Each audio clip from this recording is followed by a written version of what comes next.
আপনারা উত্তর ভারতের লোকরা তো আপনাদের যদি নৃতাত্ত্বিক গবেষণায় যায়, আপনাদের পূর্বপুরুষরা ঘোড়াচুরের বংশধর, আপনারা ভেড়াচুরের বংশধর, আপনারা বর্গীচুরের বংশধর। এত কথা বলেন কেন আমাদের মতো একটা সভ্য বাঙালি জাতিকে নিয়ে, যারা আমরা 5000 বছর সভ্যতাকে ধারণ করি? আপনারা তো ঘোড়াচুরে, উত্তর পশ্চিমের ঘোড়াচুরের বংশধর।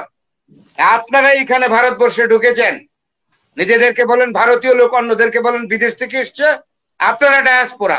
ডক্টর ইউনূস একজন বাংলাদেশের একজন নাগরিক, উনি একজন নোবেল লরিয়েট, উনি একজন বিশ্ব মানের ব্যক্তিত্ব।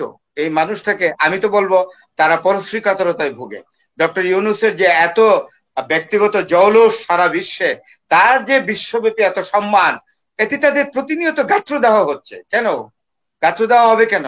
তাদের তো একজন Nobel laureate Amartya Sen doctor ইউনূসকে সাপোর্ট করেছে। আমি একটি সাক্ষাৎকারের কথা বলি, এগুলো বলতে হবে এখন। গাজালা নামে একটি মুসলমান মেয়ে, তার বাড়ি আগ্রায়, তার বাবা ট্যানারি বিজনেসম্যান এবং লিডিং বিজনেসম্যান আগ্রায়। ট্যানারি বিজনেসে তো আপনি জানেন যে গরুর চামড়ার ব্যবসা। তার বাবা ব্যবসাটা বন্ধ করতে হলো, কারণ চামড়া ব্যবহার করা যাচ্ছে না, গরু কোরবানি বা কাটা বলে সেটা বন্ধ করে দিয়েছে।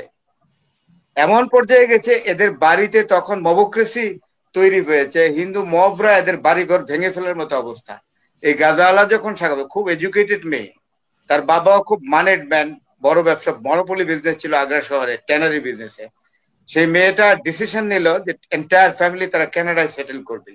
তখন করণ থাপারের সাথে সে সাক্ষাৎকারে কথা বলছিল এবং তার চোখ দিয়ে পানি আসছিল। সবচেয়ে বড় কথা কি জানেন? মানুষের সবচেয়ে বড় কষ্ট হলো যখন তার মাতৃভূমি ছেড়ে, তার জন্মভূমি ছেড়ে তাকে চলে যেতে হয়। পানশির একটা আনফ্রেন্ডলি ক্লাইমেট, একটা আনফ্রেন্ডলি ক্লাইমেটের দেশ, আবহাওয়ার দেশ আফগানিস্তানের পানশি। সৈয়দ মোস্তফা আলী যখন জিজ্ঞেস করছে এই তোমার পানশির সারা বছর বরফ পড়ে, সে কি বলেছিলেন? আব্দুর রহমান ইনহাস তো নাম। আমার তখন ওই কথাটাই মনে হচ্ছিল। গাজালার দুই চোখ দিয়ে টপ টপ করে পানি পড়ে। ভেরি বিউটিফুল লেডি, বিয়েও করে নাই তখন। এই পরিবারটি পরে আমি খবর নিয়েছি কানাডায় সেটেল হয়ে গেছে। এই হইলো ভারতের অবস্থা। মুসলমান মুসলিম কমিউনিটি আর being treated in a very otherized condition. আপনি দেখেন, আমি যদি এখন বলি যে অরঙ্গজেব মারা গেছে 318 বছর আগে, তার টম কেন ভাঙতে গেল বুরহানপুরে, হায়দ্রাবাদে? কেন ভাঙতে যাচ্ছে? এবং সেখানে ইউনিয়ন ফোর্স ডিপ্লয় করতে হয়েছে তার টমকে রক্ষা করার জন্য, কারণ সারা পৃথিবীতে এটা খুব বড় ধরনের রেপারকেশন তৈরি হবে, তাই করে নাই। এবং এইটাতে নাগপুরে এটাকে কেন্দ্র করে সাম্প্রদায়িক দাঙ্গা হলো। সেই সাম্প্রদায়িক দাঙ্গায় কাকে দায়ী করা হলো? ফাহিম খান নামে একজন মুসলমানকে। এবং তাকে দায়ী করা হলো, তার বিরুদ্ধে মামলা মোকদ্দমা দেওয়ার আগেই বোলডোজার দিয়ে তার বাড়িটা একেবারে মাটিতে মিশিয়ে দেওয়া হলো। 5 তলা একটা বাড়ি, এবং সেটাও ট্রেডিং মানে কমার্শিয়াল জোনের মধ্যে। ফাহিম খান যদি সত্যিকার অর্থে অপরাধী হয়ে থাকে সাম্প্রদায়িক দাঙ্গার জন্য, তাকে আদালতে সোপর্দ করে তার বিরুদ্ধে অভিযোগ আনেন, মামলা দেন, কিন্তু তার বাড়িটা বোলডোজিং করা হলো। আপনি কি জানেন যে ভারতের বিভিন্ন জায়গায় মুসলমান খানকা শরীফ যেগুলো আছে, ওয়াকফা স্টেট গুলো আছে, সেটা হলো $14.2 বিলিয়ন মূল্যের সমস্ত ওয়াকফা জমিগুলো সব দখল করে নিচ্ছে। জ্ঞানব্যাপী মসজিদ যেটা আপনার বিহারে অবস্থিত, সেইটার মাটির নিচে নাকি মন্দির ছিল। আজ থেকে 550 বছর আগে প্রতিষ্ঠিত মসজিদ তারা ভেঙে ফেলার জন্য করছে। আদালতে মামলা করে স্ট্যাটাস কো করে দিয়েছে এবং দরজা বন্ধ করে দিয়েছে। Nobody is there exactly to go to the mosque to for prayer. কেউ যেতে পারছে না তো। তাইলে এইগুলো কিসের আলামত? তারপরে দেখেন, কথা বললে আমাদের বাঙালিদের, বাংলাদেশের মানুষ সম্পর্কে অত্যন্ত তুচ্ছ তাচ্ছিল্য করে বক্তব্য বলে। কতগুলো চ্যানেল আছে, এই চ্যানেলে কতগুলো লোক আসে, এরা এত, আমি কি বলবো, এত মানসিকতা এতটাই নিম্ন স্তরের যে এরা শব্দচয়ন কোথায় কিভাবে বলতে হয়, এবং এরা যে মিডিয়াতে কথা বলছে এই বোধটুকু তাদের নাই। আপনি ইরিটেটিং এন্ড প্রভোকেটিভ কথা সবসময় চালিয়ে যাচ্ছে। বাঙালি জাতি সম্পর্কে কি ওরা জানে? এই বাঙালি জাতি 5,500 বছর আগে সভ্য জাতি। আমাদের পঞ্চায়েত সিস্টেম ছিল, আমাদের ভূমি ব্যবস্থা ছিল, আমাদের গ্রামীণ জুডিশিয়ারি ছিল 5,000 বছর আগে। আর এই 5,000 বছর আগে উত্তর ভারতের লোকরা কোত্থেকে এসেছিল? উত্তর ভারতে আসছিল উত্তর পশ্চিমের অঞ্চলগুলো থেকে, যেখানে প্রায় মরু অঞ্চল, ঘাস পানি কিচ্ছু ছিল না। সেখানে তাদের একমাত্র পেশা ছিল গরু ভেড়া ঘোড়া পালন করা। তাদের এই জন্তুগুলা যখন পানি পেত না এবং ঘাস খেতে পেত না, তখন তারা পাঞ্জাবের বর্ডার দিয়ে তারা ভারতে ঢুকে। তারাই পরে নিজেদেরকে মানে পরিচয় দেওয়ার জন্য বলে আর্য। আর্য মানে একটা অ্যাডজেক্টিভ, সুন্দর মানুষ, সভ্য মানুষ, কিন্তু কাজ তো করছে এখন যা দেখছি অনার্যের মতো। কেন আপনারা নিজেদেরকে আর্য বলবেন আর কাজ করবেন অনার্যের মতো? আপনারা নিজেদেরকে বলবেন যে আমরা আমরা তক্ষশিলা, নালন্দা, তক্ষশিলা, তারপরে উদন্তপুর, বিক্রমশিলার এরকম ইয়ের সভ্যতার অধিকারী, 5000 বছর সভ্যতার অধিকারী। আপনাদের পুরনো সভ্যতা কি তাই বলেছে? আপনাদের 2500 বছর আগে আপনাদের দেশে জন্ম নেওয়া বিখ্যাত কূটনীতিক যে কৌটিল্য কি তার অর্থশাস্ত্রের বইয়ে এই ধরনের অসুন্দর অমার্জিত শব্দ লিখে গেছেন, যেগুলো আপনারা প্র্যাকটিস করেন?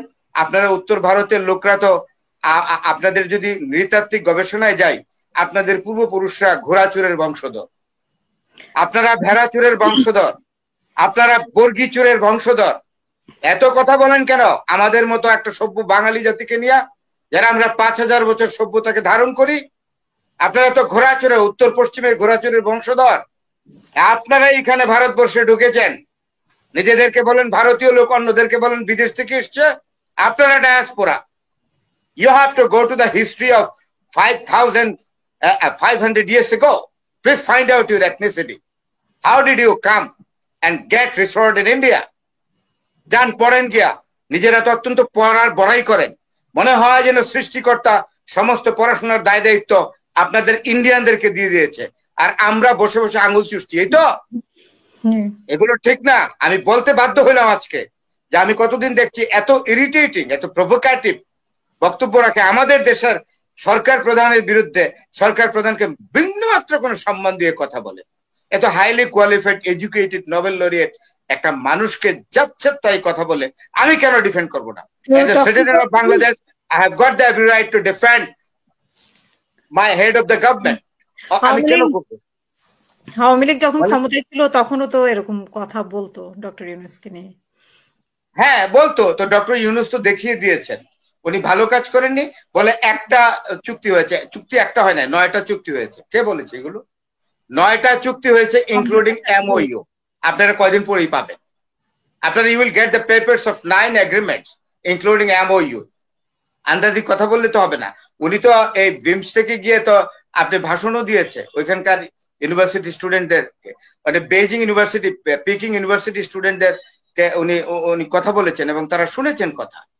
অত্যন্ত ছাত্রগুলো অত্যন্ত মেধাবী, তারা তার কথা শুনে বিশ্বের যে কোনো দেশে যান উনি he is cordially invited to deliver the speech in the reputed universities including Oxford, Cambridge, আপনার হার্ভার্ড এক্সেট্রা এক্সেট্রা। তাহলে এই ধরনের একটা মানুষকে যখন ভারতীয় কিছু প্রচার মাধ্যম এর লোকজন এত তাচ্ছিল্য করে কথা বলে, বাংলাদেশ, আমি সবকিছু বাদ দিলাম, ডক্টর ইউনূস একজন বাংলাদেশের একজন নাগরিক, উনি একজন নোবেল লরিয়েট, উনি একজন বিশ্ব মানের ব্যক্তিত্ব। এই মানুষটাকে আমি তো বলবো তারা পরশ্রী কাতরতায় ভুগে। ডক্টর ইউনূসের যে এত ব্যক্তিগত জৌলুস সারা বিশ্বে, তার যে বিশ্বব্যাপী এত সম্মান, এতে তাদের প্রতিনিয়ত গাত্রদাহ হচ্ছে। কেন গাত্রদাহ হবে কেন? তাদের তো একজন Nobel laureate Amartya Sen doctor ইউনূসকে সাপোর্ট করেছেন, করেননি? সাপোর্ট করেছেন তো। অমর্ত্য সেন সভ্য মানুষ, এখানকার লোক, ঢাকার লোক। অমর্ত্য সেনের দাদা ঢাকা বিশ্ববিদ্যালয়ের ট্রেজারার ছিলেন। অমর্ত্য সেনের বাবা এটি Sen, Ashutosh Sen, polymer chemistry professor ছিলেন ঢাকা বিশ্ববিদ্যালয়ে, পরে শান্তিনিকেতনে গেছেন, নোবেল লরিয়েট।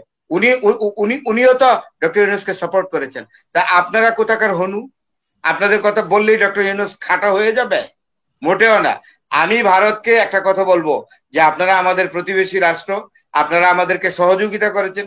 1971 সালে আমাদের 1 কোটি শরণার্থীকে সহযোগিতা দিয়েছেন। সেটা আপনাদের কৌশলগত কারণ কিটা এটা আমি বলতে চাই না। সোজা কথা, আমাদের 1 কোটি মানুষকে খাইয়েছেন, পড়িয়েছেন, আমাদের মুক্তিযোদ্ধাদেরকে রসদ জুগিয়েছেন, অস্ত্র দিয়েছেন, আমাদের স্বাধীনতায় আপনারা পাশে ছিলেন। আমি চাইবো ভারত সরকার যেন তাদের যে মনোভাব সেটা থেকে দূরে এসে বাংলাদেশের সাথে সর্বক্ষেত্রে একটা সহযোগিতা মূলক মানসিকতায় এগিয়ে আসে, এবং আমরা যেন বায়োলেটারাল ইস্যুস গুলো আমরা সঠিকভাবে অ্যাড্রেস করে আমরা দুই দেশের মধ্যে সুসম্পর্ক আবার নতুন করে আগের চেয়েও ভালো সম্পর্কে যেতে পারি।